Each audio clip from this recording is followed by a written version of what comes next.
I'm Kenny with the Duck Camp. I'm Scott with the Duck Camp. We're going to make this particular episode fairly short. Mm-hmm. And one of the things that we talk about a lot in the waterfowl community is how do what the unwritten waterfowl etiquette, Mm-hmm. waterfowl hunting etiquette, right?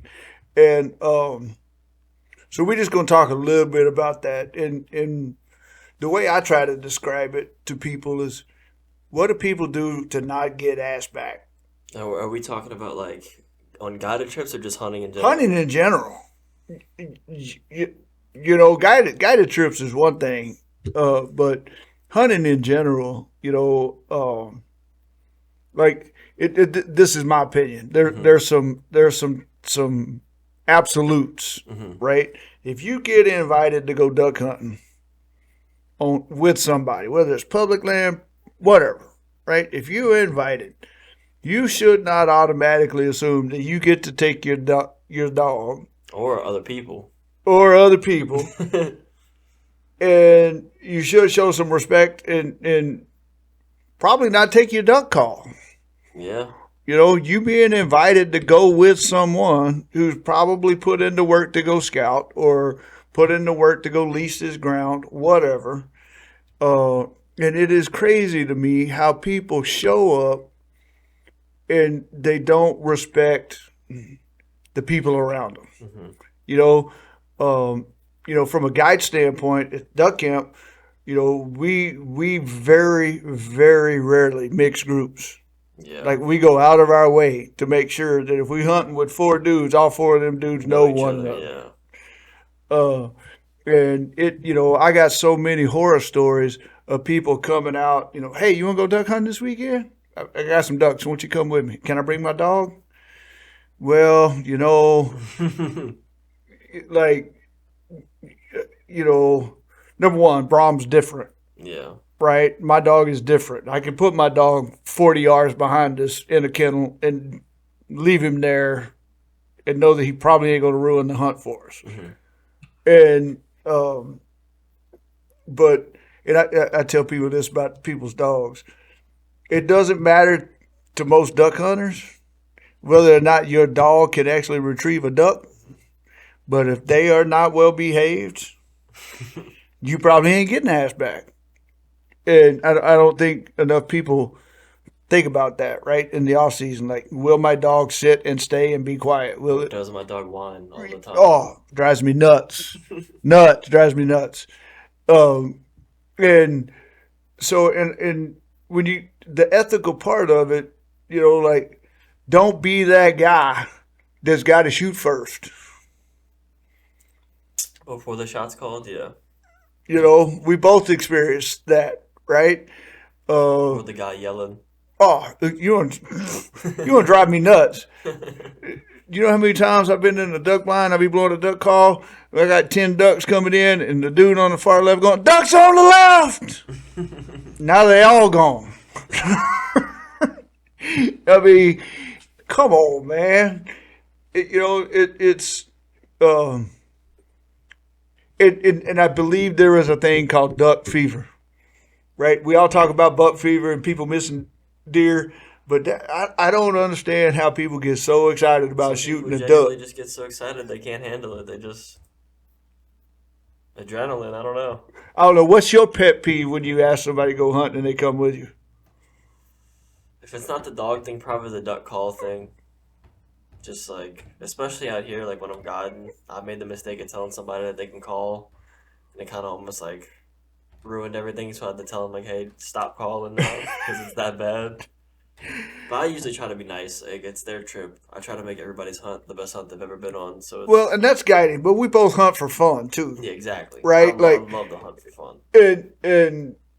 And I guess, what's your pet peeve when you're out with your buddies? Like, you say, hey man, I'm going to hunt tomorrow. You two guys come go with me, and they show up. What, like, my first is don't be late. Oh, well, I mean, yeah, that's a given. Usually none of my friends would ever be late. It's just like, Well, they can't be late because you always 10 minutes late. So I'm usually the one that's always late. yeah, yeah. I would have to say the duck call thing. I mean, that's Definitely, that's definitely it. The duck Yeah. call thing. Because The none of my, I'm really the only one that has a dog in my friend group, besides Johan, but he doesn't take his dog. yeah, I think for me it's the dog thing I can deal with as long as the dog is well behaved. Well, that's Right? the thing. Most of the time, they aren't well behaved. Right. Like I can deal with the whining thing, right? If the dog's well behaved. Um and but the thing that gets me the most is like when you hunting with a group of 6 guys and there's that one dude that's got to be the first one to pull the trigger. Yeah. Either that or the guy that's, oh, I shot a triple. I shot a triple. I shot a triple. There was only 2 ducks that died. How'd you shoot three? You know, and I get that with young kids, right? Like and as a guide, it doesn't matter what happens. It's automatically comes out of my mouth is good shooting, Hmm. right? And my wife will get mad. Me, Jessica, and Randall were out hunting one day, and I called the shot, kill him. It's just the 3 of us. Me and Randall both good shooting. My wife goes, "We didn't. I didn't shoot," and the gig was up. And now, if she don't know that she actually shot that bird, she don't want to even take a picture with it. And but like I've hunted with people. I was on a buddy hunt one time. Hmm. They had a guy and a kid, myself, Randall, and Mark Miller. And every time it was I shot a triple. I think you told me this The story. dad and the son. I shot a triple. I shot a triple. So finally, I'm like, I told Randall and Mark, I'm like, don't shoot. I don't want you to shoot. Kill them. Not one bird. Not one feather. I said, one more time. Birds come in. Kill them. Not one feather. I said, hey, this next one, I'm going to call it where the 3 of us can only shoot. We shot 6 birds. At the end of the day, we had 35 dead ducks. And, um, and I told my son at the end of the day, I said, hey, go get 6 birds out of that pile over there. And the guy said, you guys, you're going to take all your birds? I said, oh, man, you guys shot them. We only shot 6. And the only reason why I know we shot those 6 because you guys weren't able to shoot that one ghost. I figured you killed all those. You take them home and clean them. And, but those are the things that I think get people in trouble. We just filmed a podcast a few minutes ago about family and respect and all of that. And, part of that has to be you got to respect the people around you. It's the biggest thing. And, hopefully Kenny will get posted kind of like our pre-hunt speech at some point, right? Where we can show people what we talk about as far as that respect. Like, shoot in your window, don't blow your buddy's eardrums out.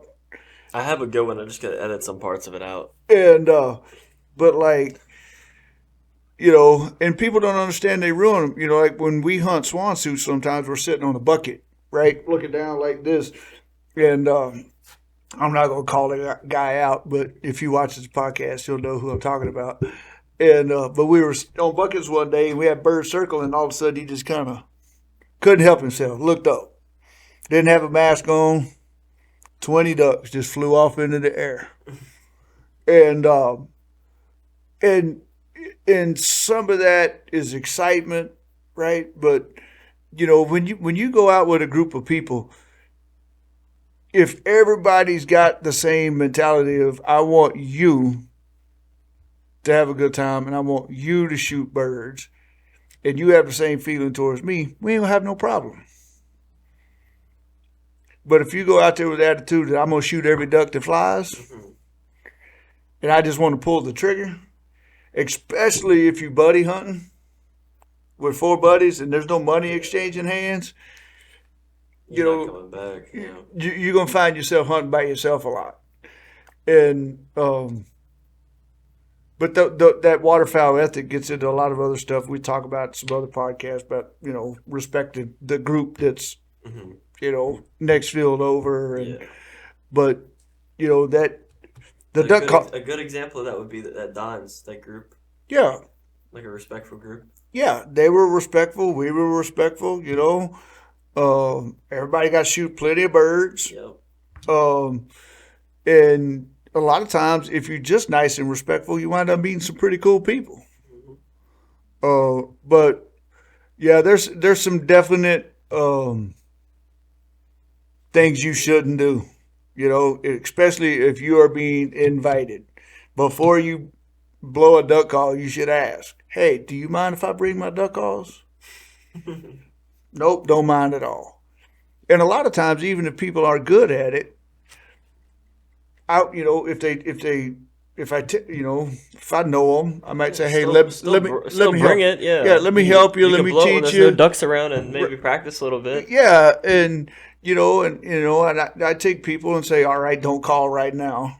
Hmm. Right, I'll let them get out there. Okay, call, hit them right now.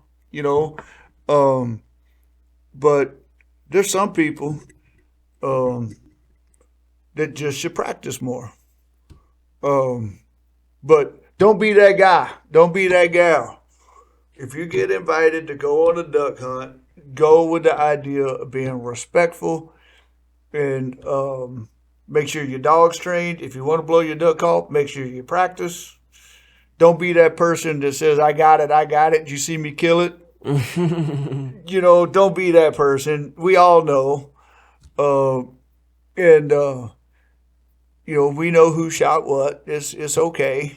Um, and, and the other thing, don't guide the guide.